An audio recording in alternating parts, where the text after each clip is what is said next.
ആഗോള ആഭ്യന്തര വിപണികളെ സംബന്ധിച്ചിട്ടുള്ള കൂടുതൽ അപ്ഡേറ്റ്സും ഒപ്പം തന്നെ ഇൻഡെപ്ത് ആയിട്ടുള്ള അനാലിസിസും നമ്മളോടൊപ്പം പങ്കുവെക്കുവാനുമായിട്ട് in house expert Pradeep Chandrasekharan sir ചേരുകയാണ്. Good morning sir and welcome to the show.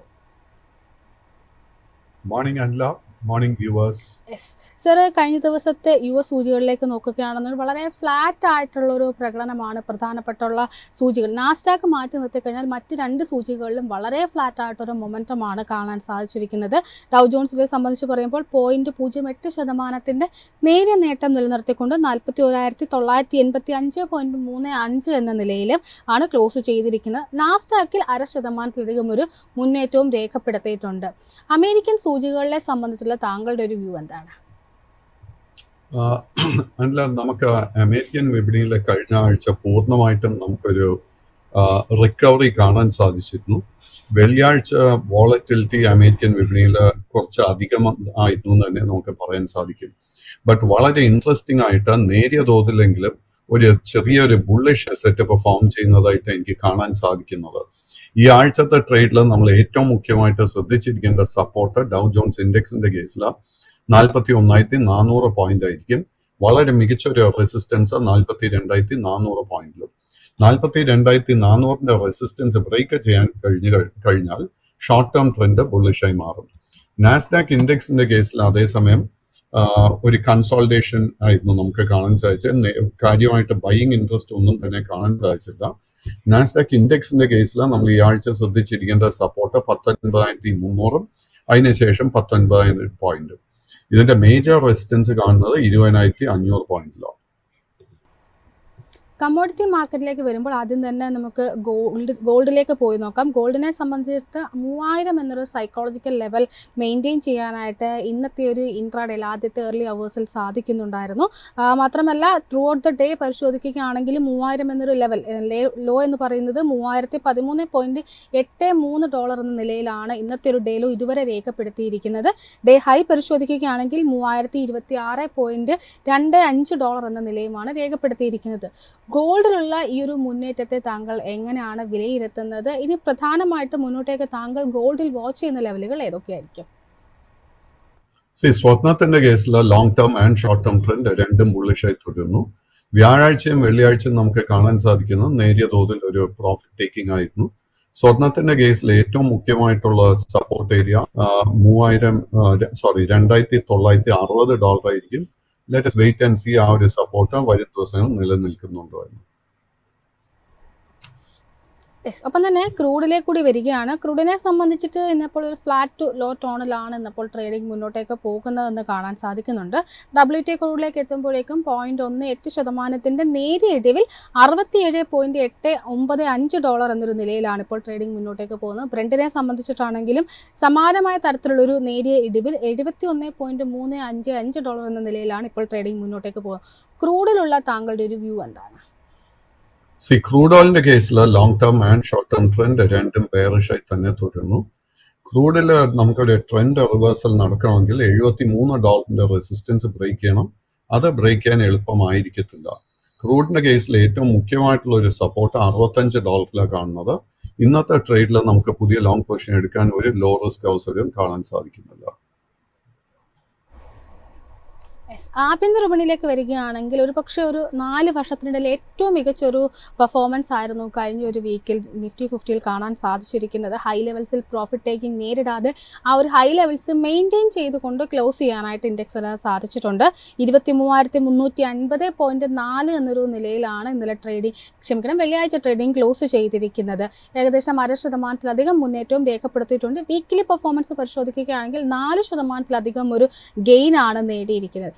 നിഫ്റ്റിയുടെ ഒരു ബൗൺസ് ബാക്കിനെ താങ്കൾ എങ്ങനെയാണ് വിലയിരുത്തുന്നത്? ഇതൊരു ഷോർട്ട് കവറിംഗ് ആണോ അതോ വീണ്ടും ഒരു ട്രെൻഡ് റിവേഴ്സൽ വിപണിയിൽ എക്സ്പെക്ട് ചെയ്യാമോ? നിഫ്റ്റി 50യുടെ കേസിൽ നമുക്ക് മാർച്ച് 4-ാം തീയതിക്ക് ശേഷം തുടർച്ചയായിട്ട് ഒരു ബൈയിങ് ഇൻട്രസ്റ്റ് കാണാൻ സാധിക്കുന്നത്. അതിനെ തുടർന്ന് ഷോർട്ട് ടേം ട്രെൻഡ് ഇപ്പോൾ ഒരു സൈഡ് വേസ് മോഡിലോട്ട് പോയിട്ടുണ്ട്. അതായത് കഴിഞ്ഞ മാസമൊക്കെ നമുക്ക് നോക്കുമ്പോഴേക്കും നിഫ്റ്റി 50യിൽ ഒരു ബെയറിഷ് ട്രെൻഡ് ആയിരുന്നു. തീർച്ചയായിട്ടും ആ ഒരു ബെയറിഷ് ട്രെൻഡ് നെഗേറ്റ് ചെയ്യാൻ സാധിച്ചിട്ടുണ്ട്. ബട്ട് നിഫ്റ്റി 50ക്ക് 2 മേജർ റെസിസ്റ്റൻസ് ഇനി എനിക്ക് കാണാൻ സാധിക്കുന്ന. ആദ്യത്തെ 23,800, അത് ബ്രേക്ക് ചെയ്യാൻ സാധിച്ചാൽ 24,400. 23,800 റെസിസ്റ്റൻസ് ബ്രേക്ക് ചെയ്യാൻ സാധിച്ചാൽ ഷോർട്ട് ടേം ട്രെൻഡ് ബുള്ളിഷായി മാറും. യെസ്, അപ്പം നിഫ്റ്റി ബാങ്കിലേക്ക് കൂടി വരികയാണ്. നിഫ്റ്റി ബാങ്കിനെ സംബന്ധിച്ചിട്ട് കഴിഞ്ഞൊരു മാർച്ച് 17 സമയത്ത് 48,100 എന്നൊരു റേഞ്ചിലായിരുന്നു നിന്നത്. അവിടെ നിന്ന് ഏകദേശം ഒരു 2000-ലധികം പോയിന്റ്സിൻ്റെ അപ്സൈഡ് മൂവ്മെൻറ്റ് ഈ കഴിഞ്ഞ കുറച്ച് ദിവസം കൊണ്ട് രേഖപ്പെടുത്താനായിട്ട് നിഫ്റ്റി ബാങ്ക് സൂചിക്ക് സാധിച്ചിട്ടുണ്ട്. ഒരു പക്ഷേ നിഫ്റ്റിനേക്കാളും ഔട്ട് പെർഫോമൻസ് നടത്താനായിട്ട് നിഫ്റ്റി ബാങ്കിന് വെള്ളിയാഴ്ചത്തെ ഒരു പ്രകടനത്തിൽ മാത്രം സാധിച്ചിട്ടുണ്ട്. 530 പോയിന്റ്സിൻ്റെ അപ്സൈഡ് മൂവ്മെൻറ്റ് രേഖപ്പെടുത്തി 50,593.55 എന്ന നിലയാണ് ട്രേഡിംഗ് അവസാനിപ്പിച്ചിരിക്കുന്നത്. നിഫ്റ്റി ബാങ്കിലുള്ള ഈ ഒരു മൂവ്മെന്റിനെ എങ്ങനെയാണ് ഒരു നിക്ഷേപകൻ അപ്രോച്ച് ചെയ്യേണ്ടത്? നിഫ്റ്റി ബാങ്ക് ഇൻഡെക്സിന്റെ കേസിൽ എനിക്കൊരു ട്രെൻഡ് റിവേഴ്സലിന് ഒരു വളരെ ഹൈ പോസിബിലിറ്റി കാണാൻ സാധിക്കുന്നുണ്ട്. നിഫ്റ്റി ബാങ്ക് ഇൻഡെക്സിന്റെ കേസിൽ 51,300 പോയിന്റ് മേജർ റെസിസ്റ്റൻസ് ആയിട്ട് നിലനിൽക്കുന്നത്. ആ ഒരു റെസിസ്റ്റൻസിന് മുകളിൽ ക്ലോസ് ചെയ്യാൻ സാധിച്ചു കഴിഞ്ഞാൽ ലോങ് ടേം ട്രെൻഡ് പോലും ബുള്ളിഷായി മാറും. ബട്ട് നമ്മൾ നിഫ്റ്റി ബാങ്ക് ഇൻഡെക്സ് പഠിക്കുമ്പോഴേക്കും വേണ്ടത് മാർച്ച് 11 ശേഷം തുടർച്ചയായിട്ട് ഒരു കറക്ഷൻ പോലും ഇല്ലാതെ നമുക്ക് ഈ നേട്ടം കാണാൻ സാധിച്ചിരിക്കുന്നു. അതുകൊണ്ട് ഈ 51,300 റെസിസ്റ്റൻസ് ടെസ്റ്റ് ചെയ്യുന്ന സമയത്ത് നമ്മളൊരു പ്രോഫിറ്റ് ടേക്കിങ്ങിന് വേണ്ടി ഒരുങ്ങണം. ആ ഒരു പ്രോഫിറ്റ് ടേക്കിംഗ് നടക്കുന്ന സമയത്തായിരിക്കും നമുക്ക് അടുത്ത ലോ റിസ്ക് ബൈയിങ് ഓപ്പർച്യൂണിറ്റി ലഭിക്കാൻ പോകുന്നത്. യെസ് സർ, അതിനോടൊപ്പം തന്നെ ഇപ്പോൾ കഴിഞ്ഞൊരു വീക്ക് ഒരുപക്ഷെ നിക്ഷേപകർക്ക് ഏറ്റവും അധികം ആശ്വാസം പകർന്നിരിക്കുന്ന ഒരു മേഖല എന്ന് പറയുന്നത് നമുക്ക് ഡിഫൻസ് എന്ന് വേണമെങ്കിൽ പറയാൻ സാധിക്കും. കാരണം കഴിഞ്ഞ കുറേ നാൾ, പ്രത്യേകിച്ചും കഴിഞ്ഞ ഒരു 2024 ജൂണിന് ശേഷം തുടർച്ചയായിട്ട് കറക്ഷൻ നേരിടുകയും ഒരു ഹെൽത്തി ആയിട്ടൊരു കറക്ഷൻ നേരിടുകയും പല ഓഹരികളും ഓവർ വാല്യൂഷനിൽ നിന്നൊരു ഫെയർ വാല്യൂഷനിലേക്ക് എത്തുകയുമാണ് ചെയ്തിരിക്കുന്നത്. ഇപ്പോൾ ലേറ്റസ്റ്റ് ആയിട്ട് നിൽക്കുന്ന റിപ്പോർട്ട് അനുസരിച്ച് പറയുക ഏകദേശം ഒരു 30% ആണ് ഈ ഡിഫൻസ് ഓഹരികൾ ബൗൺസ് ബാക്ക് നടത്തിയിരിക്കുന്നത്. ഡിഫൻസ് സെക്ടറിലുള്ള താങ്കളുടെ ഒരു വ്യൂ എന്താണ്? നിഫ്റ്റി ഡിഫൻസ് സെക്ടറിൽ സെലക്റ്റീവായിട്ട് നമ്മൾ നോക്കുമ്പോഴേക്കും പല സ്റ്റോക്സിലും നമുക്ക് ഓൾറെഡി ഒരു ട്രെൻഡ് റിവേഴ്സൽ നടന്നതായിട്ട് കാണാൻ സാധിക്കുന്നുണ്ട്. നിഫ്റ്റി ഡിഫൻസ് സെക്ടർ നോക്കുമ്പോഴേക്കും ചില സ്റ്റോക്സ് എസ്പെഷ്യലി ഇപ്പൊ നോക്കിക്കഴിഞ്ഞാൽ നമുക്കറിയാം കഴിഞ്ഞ ആഴ്ച ഗാർഡൻ റീച്ച് ഷിപ്പ് ബിൽഡേഴ്സിൽ വലിയൊരു ബൈയിങ് ഇൻട്രസ്റ്റ് ആയിരുന്നു കടന്നു വന്നത്. അതുപോലെ തന്നെ കൊച്ചിൻ ഷിപ്പ് യാർഡിൽ നമുക്ക് ബൈയിങ് ഇൻട്രസ്റ്റ് കാണാൻ സാധിച്ചു. ഹിന്ദുസ്ഥാൻ എയറോനോട്ടിക്സിൽ ബൈയിങ് ഇൻട്രസ്റ്റ് കാണാൻ സാധിച്ചു. മാസഗോൺ ഡോക്കിൽ നമുക്ക് നല്ല ശക്തമായ ഒരു ബൈയിങ് ഇൻട്രസ്റ്റ് കാണാൻ സാധിച്ചു. സോ നമ്മൾ ഈ ഒരു സ്റ്റേജിൽ എന്താ ചെയ്യേണ്ടതെന്ന് വെച്ച് കഴിഞ്ഞാൽ ഇത്തരം കമ്പനികളുടെ ഫൈനാൻഷ്യൽസ് സ്റ്റഡി ചെയ്യുക. ഈ ആഴ്ച 2-3 ട്രേഡിംഗ് സെഷൻസിലും എനിക്ക് തോന്നുന്നില്ല നമുക്ക് ലോ റിസ്കിൽ ഒരു ബൈയിങ് അവസരം ലഭിക്കുമെന്ന്. ബട്ട് കറക്ഷൻ പ്രോഫിറ്റ് ടേക്കിംഗ് നടക്കുന്ന സമയത്ത് തീർച്ചയായിട്ടും നമ്മൾ പുതിയ ലോങ് പൊസിഷൻ എടുക്കാനായിട്ട് ശ്രമിക്കണം. അതിനോടൊപ്പം തന്നെ സ്റ്റോക്ക് സ്പെസിഫിക് ആയിട്ട് വരികയാണെങ്കിൽ ആദ്യമായിട്ട് ചെന്നൈ പെട്രോളിയവുമായി ബന്ധപ്പെട്ടുള്ളൊരു വ്യൂ ആണ് ചോദിക്കാൻ ആഗ്രഹിക്കുന്നത്. കാരണം ഒരു ഡെയിലി ചാർട്ടിലേക്ക് വരികയാണ് എന്നുണ്ടെങ്കിൽ ഏകദേശം 10% ഒരു നേട്ടമാണ് വെള്ളിയാഴ്ച മാത്രം ഈ ഒരു ഓഹരി നിക്ഷേപകർക്ക് നൽകിയിട്ടുള്ളത്. കഴിഞ്ഞ ഒരു 4 ദിവസത്തെ അല്ലെങ്കിൽ ഒരു മാർച്ച് 13 മുതൽ കഴിഞ്ഞ ദിവസം വരെയും ഒരു സൈഡ് വേസ് പാറ്റേൺ ആയിരുന്ന ഓഹരിയിൽ വളരെ പെട്ടെന്നാണ് അത്തരത്തിലൊരു ബൈയിങ് ഇൻഡസ്ട്രി കടന്നു വന്നിരിക്കുന്നത്. ചെന്നൈ പെട്രോളിയത്തിലുള്ള താങ്കളുടെ ഒരു ടേക്ക് എന്താണ്? അല്ല, ഞാൻ ചെന്നൈ പെട്രോളിയത്തിലോട്ട് വരുന്നതിന് മുൻപ് ഞാൻ നിഫ്റ്റി IT ഇൻഡെക്സിന്റെ ഒരു വ്യൂ നൽകാം. നമ്മൾ നിഫ്റ്റി IT ഇൻഡെക്സ് നോക്കിക്കഴിഞ്ഞാൽ കഴിഞ്ഞ ഡിസംബർ മാസത്തിന് ശേഷം തുടർച്ചയായിട്ട് സെല്ലിംഗ് നേരിട്ടുകൊണ്ടിരിക്കുന്ന ഒരു സെക്ടറാണ് നിഫ്റ്റി IT മേഖല. നിഫ്റ്റി IT മേഖലയിൽ നമ്മൾ ഏത് സ്റ്റോക്ക് എടുത്താലും TCS ആകട്ടെ, ഇൻഫോസിസ്, HCL ടെക്നോളജി, വിപ്രോ, കോഫോർജ്, ഏത് മേജർ സ്റ്റോക്ക് എടുത്താലും ഇതിലൊക്കെ ഹെവി സെല്ലിംഗ് ആയിരുന്നു നമുക്ക് കാണാൻ സാധിച്ചത്. അതിനെ തുടർന്ന് long and short term trend ബെയറിഷായി തന്നെ തുടരുന്നു. നമ്മൾ നിഫ്റ്റി 50ലും നിഫ്റ്റി ബാങ്ക് ഇൻഡെക്സിലും നിഫ്റ്റി ഡിഫൻസ് മേഖലയിലും ഒക്കെ റിക്കവറി കണ്ടപ്പോൾ പോലും നിഫ്റ്റി IT സെക്ടർ ആ ഒരു റാലി റിക്കവറിയിൽ പങ്കെടുത്തിട്ടില്ല. ബട്ട് ഞാൻ വെള്ളിയാഴ്ചത്തെ ട്രേഡ് സ്റ്റഡി ചെയ്യുമ്പോഴേക്കും എനിക്ക് കിട്ടുന്ന ഒരു ഫീല് നമ്മൾ നിഫ്റ്റി IT ഇൻഡെക്സിലും ഇതിന്റെ അറ്റ്ലീസ്റ്റ് ഒരു ഷോർട്ട് ടേം ബോട്ടം കണ്ടു കഴിഞ്ഞു എന്നാണ് ഞാൻ വിശ്വസിക്കുന്നത്. So 35,600 point is A very major support. നമുക്ക് ആ ഒരു സപ്പോർട്ട് നിലനിർത്തിക്കൊണ്ട് നമുക്ക് ഫൈനാൻഷ്യലി സ്ട്രോങ് ആയിട്ടുള്ള IT സ്റ്റോക്സ് പ്രേക്ഷകരോട് ഞാൻ അത് സ്റ്റഡി ചെയ്യാൻ റെക്കമെൻഡ് ചെയ്യുന്നു. എസ്പെഷ്യലി എനിക്ക് ഇഷ്ടപ്പെട്ടിരിക്കുന്ന ചില സ്റ്റോക്സ് ടാറ്റ കൺസൾട്ടൻസി സർവീസസ് എനിക്ക് വളരെ വളരെ ഇഷ്ടപ്പെട്ടിട്ടുണ്ട്. അതുപോലെ തന്നെ HCL ടെക്നോളജി എടുത്തു കഴിഞ്ഞാൽ എനിക്ക് വളരെ ഇഷ്ടപ്പെട്ടിട്ടുണ്ട്. ഈ 2 stocks at the moment IT മേഖലയിൽ എനിക്ക് ഫേവറേറ്റ്സ് ആയിട്ട് എനിക്ക് കാണാൻ സാധിക്കുന്നത്. സർ അതിൽ നമുക്ക് ചെന്നൈ പെട്രോളത്തിനെ കുറിച്ച് സംസാരിക്കണം. അതിന് മുമ്പായിട്ട് സർ ഇപ്പം IT സെഗ്മെന്റ് ചോദിച്ചത് കൊണ്ട് തന്നെ ഇപ്പോൾ സാർ TCSന്റെ കാര്യം നമുക്ക് ഓൾറെഡി പറഞ്ഞിട്ട് ആ ഒരു ഗ്രൂപ്പിൽ തന്നെ ഉൾപ്പെട്ടുള്ള വിപ്രോയുമായി ബന്ധപ്പെട്ടുള്ള താങ്കളുടെ ഒരു വ്യൂ ആണ് ചോദിക്കാൻ ആഗ്രഹിക്കുന്നത്. കാരണം കഴിഞ്ഞ ദിവസങ്ങളിലായിട്ട് ആക്സെഞ്ചറിന്റെ റിസൾട്ട് വന്നിട്ടുണ്ടായിരുന്നു. റിസൾട്ട് വന്നതിന് പിന്നാലെ ഈ ഒരു 2020 അതായത് വരുന്ന സാമ്പത്തിക വർഷവും IT കമ്പനികളെ സംബന്ധിച്ചിട്ട് അത്ര ആശ്വാസകരമായിരിക്കില്ല എന്നാണ് ഇപ്പോൾ ലേറ്റസ്റ്റ് ആയിട്ട് അതിന് ക്ലയൻസിന്റെ ഡിസ്ക്രിഷണറി സ്പെൻഡിങ്ങിൽ അടക്കം ഒരു കുറവാണ് ഇപ്പോൾ ഈ ഒരു കലണ്ടർ ഈ ഒരു ഫിനാൻഷ്യലിൽ എക്സ്പെക്ട് ചെയ്യുന്നത്. വിപ്രോയിലേക്ക് വരികയാണെന്നുള്ള ഒരു പക്ഷേ സാർ ഇപ്പം സൂചിപ്പിച്ചതുപോലെ TCSനെ കമ്പയർ ചെയ്താലും ഒക്കെ അത്ര നല്ലൊരു പ്രകടനമല്ല വിപ്രോ ഓഹരികൾ കാഴ്ചവെച്ചിരിക്കുന്നത്. തുടർച്ചയായിട്ടുള്ള ഒരു ഇടിവാണ് കാണുന്നത്. കഴിഞ്ഞ ദിവസവും ഏകദേശം അതായത് മാർക്കറ്റ് അപ്സൈഡ് മൂവ്മെന്റ് ചെയ്തപ്പോൾ പോലും 1% ഇടിവിലാണ് വിപ്രോയുടെ ഓഹരികൾ ക്ലോസ് ചെയ്തിരിക്കുന്നത്. വിപ്രോ ഓഹരികളിലുള്ള താങ്കളുടെ ഒരു വ്യൂ എന്താണ്? അൺഫോർച്ചുനേറ്റ്ലി വിപ്രോയുടെ കേസിൽ ഞാൻ ഈ കണ്ട HCL ടെക്നോളജിയിലും TCSലും ഒക്കെ കണ്ട ഒരു ബൈയിങ് ഇൻട്രസ്റ്റ് വെള്ളിയാഴ്ച എനിക്ക് വിപ്രോയിൽ കാണാൻ സാധിച്ചിട്ടില്ലായിരുന്നു. വിപ്രോയുടെ കേസിൽ ആദ്യത്തെ ഒരു മേജർ ഹേർഡിൽ എന്ന് പറയുന്നത് 275 രൂപയായിരിക്കും. അതിനുശേഷമുള്ള റെസിസ്റ്റൻസ് 285, അതിനുശേഷം 300 രൂപയാണ്. നമ്മുടെ കൈവശം ഓൾറെഡി ലോങ് പൊസിഷൻ ഉണ്ടെങ്കിൽ നമ്മൾ വളരെ ശ്രദ്ധിച്ചിരിക്കേണ്ട ഒരു സപ്പോർട്ട് ഏരിയ 253 രൂപയായിരിക്കും. ഞാൻ ഇനിയിപ്പോൾ ചെന്നൈ പെട്രോളിയത്തിലോട്ട് വരുമ്പോഴേക്കും ചെന്നൈ പെട്രോളിയം മാത്രമല്ല, Hindustan petroleum, IOC, Bharat petroleum, ഇത്തരം സ്റ്റോക്സിലൊക്കെ നമുക്ക് നല്ലൊരു ബൈയിങ് ഇൻട്രസ്റ്റ് ആയിരുന്നു കഴിഞ്ഞ 2 ആഴ്ചക്കിടെ കാണാൻ സാധിച്ചത്. ഇതിന്റെ പ്രധാന കാരണം I think is because crude ഓയിലിന്റെ വില കണ്ടമാനം ഇടിഞ്ഞിട്ടുണ്ട്. സോ ചെന്നൈ പെട്രോളിയത്തിന്റെ കേസ് എടുക്കുമ്പോഴേക്കും ഷോർട്ട് ടേം ട്രെൻഡ് ഓൾറെഡി ബുള്ളിഷായി മാറിക്കഴിഞ്ഞു. കൈവശം ലോങ് പൊസിഷൻ ഉണ്ടെങ്കിൽ അത് നിലനിർത്തുക. 760, 765 അടുത്ത മേജർ റെസിസ്റ്റൻസ് ആയിരിക്കും. ആ ഒരു റെസിസ്റ്റൻസ് ബ്രേക്ക് ട്രെൻഡ് പോലും ബുള്ളിഷായി മാറും. എങ്കിലും കഴിഞ്ഞ 2 ആഴ്ചയിൽ നമുക്ക് കണ്ടിരിക്കുന്ന ഇത്രയും വലിയൊരു നേട്ടത്തിനെ തുടർന്ന് നമുക്ക് ഇന്നത്തെ ട്രേഡിൽ ലോ റിസ്ക് ആയിട്ട് ഒരു ബൈയിങ് ഓപ്പർച്യൂണിറ്റിയും കാണാൻ സാധിക്കുന്നില്ല.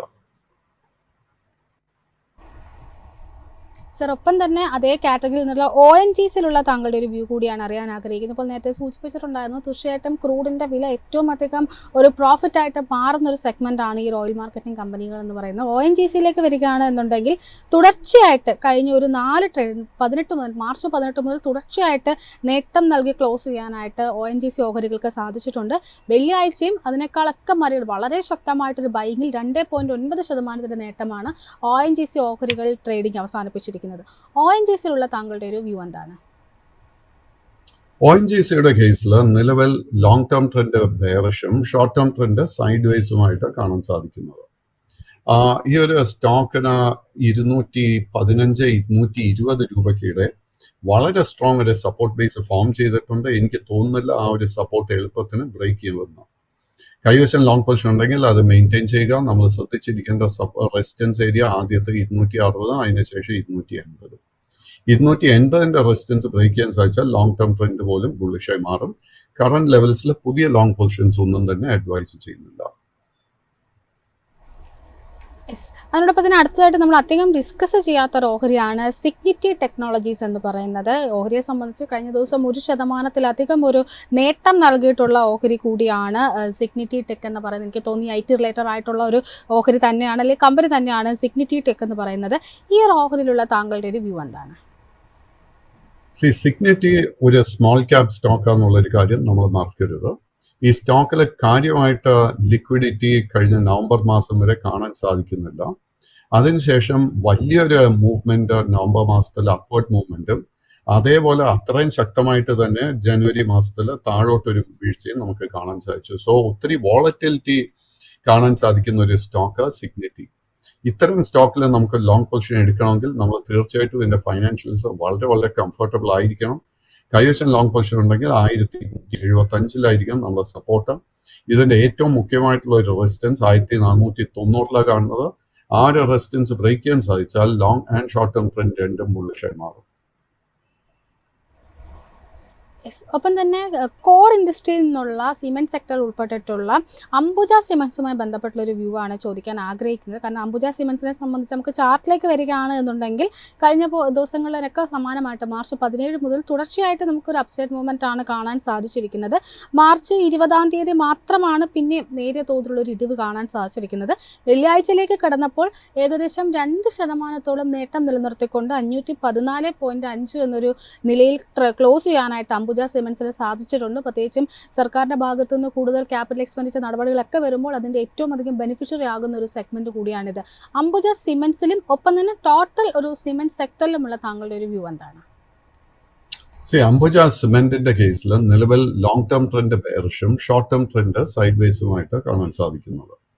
ഈ ഒരു സ്റ്റോക്കിന്റെ കേസിൽ 450, 460 ഈ ഒരു റേഞ്ചിൽ വളരെ സ്ട്രോങ് ഒരു സപ്പോർട്ട് ബേസ് ഫോം ആയിട്ടുണ്ട്. എനിക്ക് തോന്നുന്നില്ല ആ ഒരു സപ്പോർട്ട് ബേസ് എളുപ്പത്തിന് ബ്രേക്ക് ചെയ്യപ്പെടുമെന്ന്.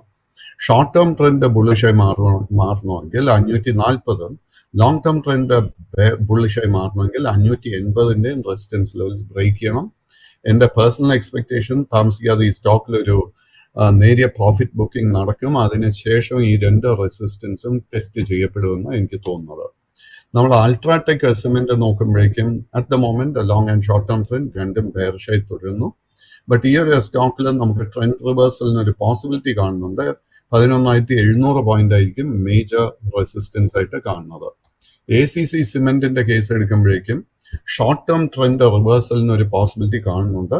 1,960 രൂപ ഏറ്റവും ഇമ്പോർട്ടൻ്റ് ആയിട്ട് ബ്രേക്ക് ചെയ്യാൻ സാധിച്ചാൽ 280.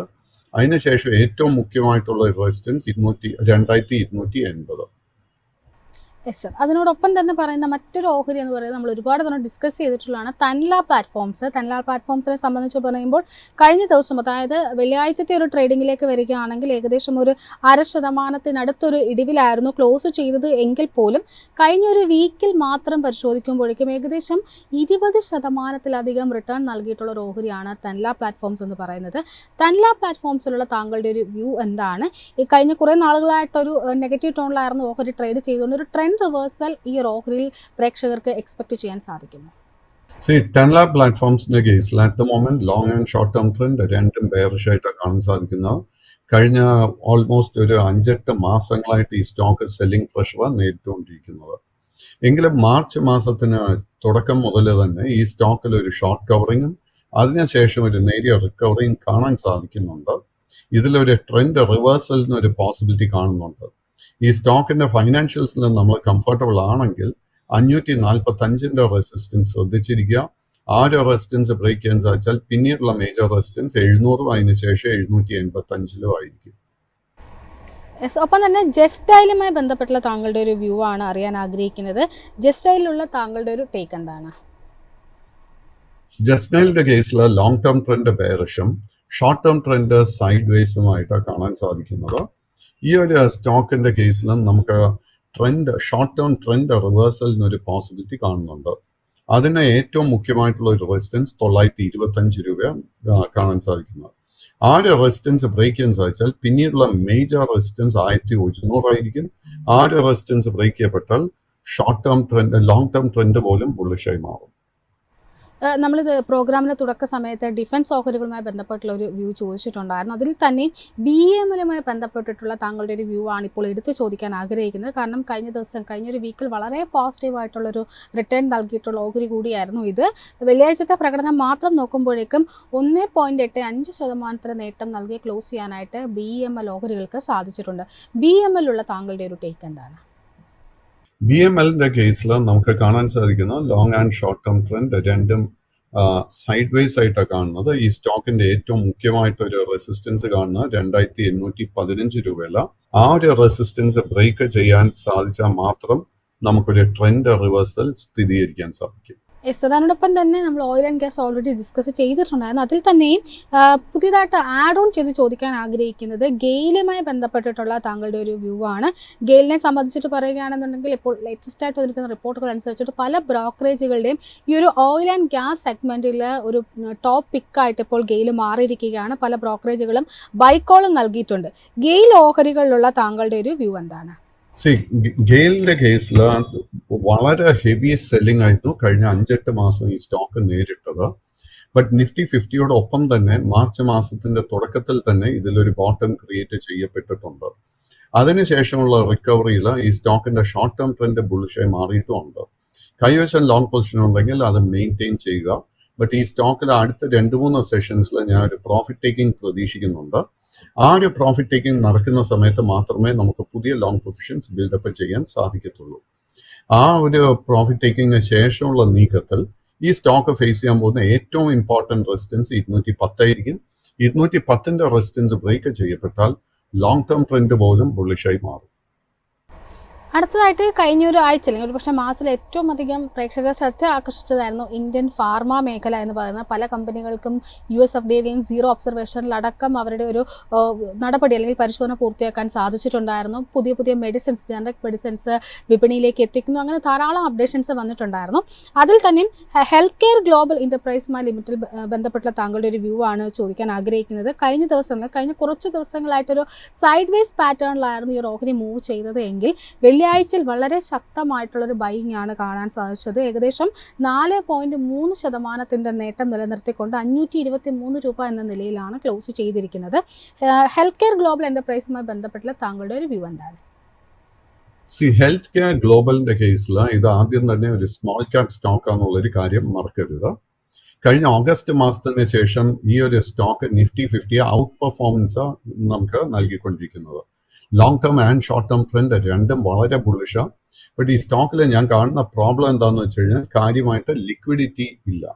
സോ ഇത്തരം സ്റ്റോക്കിൽ നമുക്ക് ലോങ് പൊസിഷൻ ബിൽഡപ്പ് ചെയ്യണമെങ്കിൽ നമ്മൾ ഇത്തരം സ്റ്റോക്കിൽ ഫൈനാൻഷ്യൽസിൽ വളരെ വളരെ കംഫർട്ടബിൾ ആയിരിക്കണം. ഈ സ്റ്റോക്കിന്റെ ഏറ്റവും മുഖ്യമായിട്ടുള്ള റെസിസ്റ്റൻസ് ഇതിന്റെ ഓൾ ടൈം ഹൈ ഇപ്പം നിലനിൽക്കുന്ന 567 രൂപയില. കൈവശം ഓൾറെഡി ലോങ് പൊസിഷൻ ഉണ്ടെങ്കിൽ 458 നമ്മുടെ സപ്പോർട്ട് മെയിൻറ്റെയിൻ ചെയ്യേണ്ടത്. അതിനോടൊപ്പം തന്നെ വളരെ ശക്തമായിട്ടൊരു നേട്ടം നൽകിയ ഓഹരിയായിരുന്നു ക്വിസ് കോർപ്പ് എന്ന് പറയുന്നത്. കഴിഞ്ഞ ദിവസം 7.29% മുന്നേറ്റമാണ് ഈ ഒരു ഓഹരികൾ നടത്തിയിരിക്കുന്നത്. കാരണം കഴിഞ്ഞ ദിവസം മാത്രമല്ല, മാർച്ച് 18 മുതൽ ഇങ്ങോട്ടേക്ക് പരിശോധിച്ച് വളരെ ശക്തമായിട്ടുള്ളൊരു അപ്സൈഡ് മൊമെൻറ്റം ഈ ഒരു ഓഹരിയിൽ കാണാൻ സാധിച്ചിട്ടുണ്ട്. ക്വിസ് കോർപ്പിൽ ഒരു ട്രെൻഡ് റിവേഴ്സലിനൊരു സാധ്യത കാണുന്നുണ്ടോ? ക്വിസ് കോർപ്പ് കഴിഞ്ഞ സെപ്റ്റംബർ മാസത്തിന് ശേഷം നിഫ്റ്റി 50യോടൊപ്പം തന്നെ ഒത്തിരി സെല്ലിംഗ് പ്രഷർ നേരിട്ടൊരു സ്റ്റോക്കായിരുന്നു ക്വിസ് കോർപ്പ്. ബട്ട് ഈ വർഷത്തിന്റെ ആരംഭം മുതൽ തന്നെ ഈ സ്റ്റോക്ക് ഒരു കൺസോൾട്ടേഷൻ മോഡലായിരുന്നു. ആൻഡ് കഴിഞ്ഞ ഒരാഴ്ചത്തെ ട്രേഡിംഗ് പാറ്റേൺ നോക്കുമ്പോഴേക്കും നല്ലൊരു ബൈയിങ് ഇൻട്രസ്റ്റ് വന്നിട്ടുണ്ട്. ഈ സ്റ്റോക്ക് ഇതിന്റെ ഏറ്റവും ഇമ്പോർട്ടൻ്റ് ആയിട്ടുള്ള ഒരു റെസിസ്റ്റൻസ് 685 ടെസ്റ്റ് ചെയ്തുകൊണ്ടിരിക്കുന്നു. ആ ഒരു റെസിസ്റ്റൻസ് ബ്രേക്ക് ചെയ്യാൻ സാധിച്ചു കഴിഞ്ഞാൽ long and short term trend രണ്ടും ബുള്ളിഷായി മാറും. നമ്മൾ ഈ കമ്പനിയുടെ ഫൈനാൻഷ്യൽസിൽ കംഫർട്ടബിൾ ആണെങ്കിൽ തീർച്ചയായിട്ടും ആ ഒരു റെസിസ്റ്റൻസ് ബ്രേക്ക് ചെയ്യുന്ന സമയത്ത് നമുക്ക് ലോങ് പൊസിഷൻ കൺസിഡർ ചെയ്യാം. താങ്കളെ ഫ്രീ ആക്കുന്നതിന് മുമ്പ് അവസാനമായിട്ട് കഴിഞ്ഞ ദിവസങ്ങളിൽ ഒരുപക്ഷെ ഏറ്റവും അധികം നിക്ഷേപക ശ്രദ്ധ ആകർഷിച്ച ഒരു കമ്പനി അല്ലെങ്കിൽ ഓഹരി എന്ന് പറയുന്നത് മണപ്പുറം ഫിനാൻസ് ആയിരുന്നു. ബെയിൻ ക്യാപിറ്റൽ മണപ്പുറം ഫിനാൻസിൻ്റെ പ്രൊമോട്ടേഴ്സ് ആയിട്ട് മാറുന്നു. ഏകദേശം ഒരു 18% ഓഹരികൾ ഏറ്റെടുക്കുന്നതിനടക്കമുള്ള അപ്ഡേഷൻസ് എത്തിയിട്ടുണ്ടായിരുന്നു. എന്തായാലും ആ ഒരു ന്യൂസിനോട് വളരെ പോസിറ്റീവായിട്ടാണ് നിക്ഷേപകർ റിയാക്ട് ചെയ്തിരിക്കുന്നത്. 7% നേട്ടത്തിൽ 234.16 എന്നൊരു നിലയിലാണ് കഴിഞ്ഞ ദിവസം ക്ലോസ് ചെയ്തിരിക്കുന്നത്. പുതിയൊരു 52 വീക്ക് ഹൈ ക്രിയേറ്റ് ചെയ്യാനും വെള്ളിയാഴ്ചത്തെ ഇൻട്രാഡേയിൽ മണപ്പുറം ഓഹരികൾക്ക് സാധിച്ചിട്ടുണ്ടായിരുന്നു. മണപ്പുറം ഫൈനാൻസിലുള്ള താങ്കളുടെ ഒരു വ്യൂ എന്താണ്? അല്ല, നമ്മൾ മണപ്പുറം ഫിനാൻസ് നോക്കുമ്പോഴേക്കും മണപ്പുറം ഫിനാൻസ് ഇതിന്റെ ഒരു മേജർ ബോട്ടം ക്രിയേറ്റ് ചെയ്തത് ഒക്ടോബർ മാസത്തിലായിരുന്നു. 140 രൂപയ്ക്കാണ്. നിഫ്റ്റി 50 നമ്മൾ തുടർച്ചയായിട്ട് വീക്ക്നെസ് ഈ മാസത്തിന്റെ സ്റ്റാർട്ടിങ് വരെ കണ്ടെങ്കിലും ഒക്ടോബർ മാസത്തിന് ശേഷം മണപ്പുറം ഫിനാൻസിന്റെ കേസിൽ നമുക്ക് ബൈയിങ് ഇൻട്രസ്റ്റാണ് കാണാൻ സാധിച്ചത്. എന്ന് വെച്ച് കഴിഞ്ഞാൽ ബെയിൻ ക്യാപിറ്റൽ അല്ലെങ്കിൽ വേറെ ഏതെങ്കിലും ഒരു കമ്പനിയിൽ ഒരു മാനേജ്മെന്റ് ചേഞ്ച് അല്ലെങ്കിൽ സിഗ്നിഫിക്കൻറ്റ് ചേഞ്ച് നടക്കാൻ പോകുന്നു എന്നുള്ള ഒരു ഇൻഫർമേഷന്റെ അടിസ്ഥാനത്ത് വളരെ മേജർ ഇൻവെസ്റ്റേഴ്സ് ഒക്കെ ഈ സ്റ്റോക്കിൽ ഓൾറെഡി വാങ്ങിച്ച് കഴിഞ്ഞു. ഈ സ്റ്റോക്കിൽ 140 നിന്നും നമ്മൾ വെള്ളിയാഴ്ചത്തെ ട്രേഡ് നോക്കുമ്പോഴേക്കും ഓൾറെഡി ഈ സ്റ്റോക്ക് 210 രൂപയ്ക്ക് മുകളിലായിരുന്നു ട്രേഡിംഗ് നടത്തിയത്. ഓൾറെഡി ആ ഒരു ഡിസ്കൗണ്ട് ചെയ്യപ്പെട്ടു എന്നാണ് ഞാൻ വിശ്വസിക്കുന്നത്.